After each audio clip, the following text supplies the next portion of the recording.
I'm not anti-Western medicine, I want to make that clear, but I think we all jump to pills a little bit too quickly. And for things like insomnia, anxiety, chronic pain, depression, the majority of people get substantial relief with cannabis tinctures.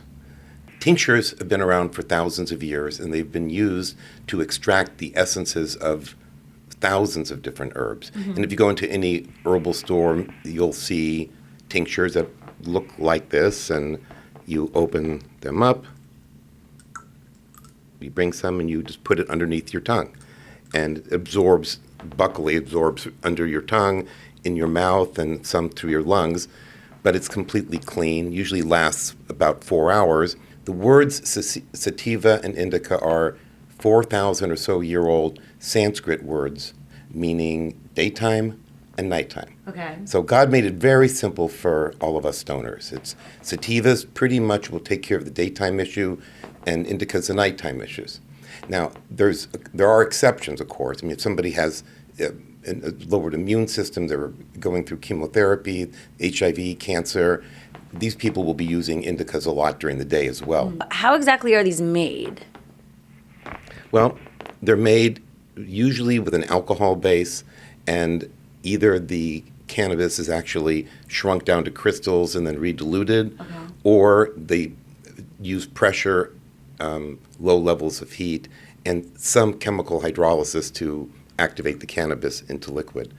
However, you can make them very, very simple. They're not going to be exactly the same strength, but I posted a recipe on my blog, greenbridgemed.com, on how to make one with simple vegetable glycerin and just grinding your cannabis in your coffee blender when your spouse isn't looking, and then mix them together for 24 hours in a crock pot on keep warm. The real point of the medicine isn't to get people high, isn't to get people stoned, is to get people feeling normal. At least that's what I'm interested in 99% of the time.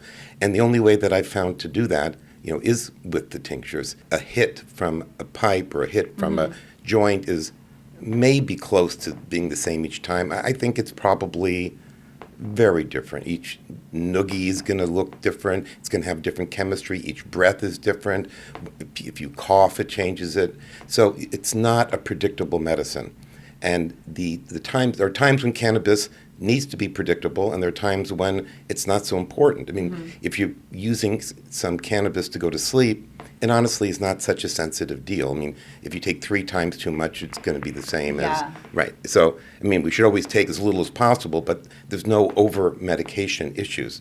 During the daytime, though, and that's where it gets tricky, if you want to medicate with cannabis, first of all, it's going to have to be a sativa. And secondly, there are very few people's jobs who encourage smoking on site, so it's going to have to be a tincture.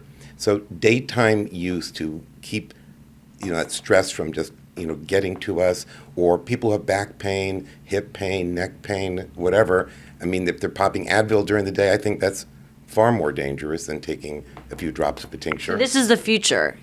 I think it's the past and it's the future. Yes.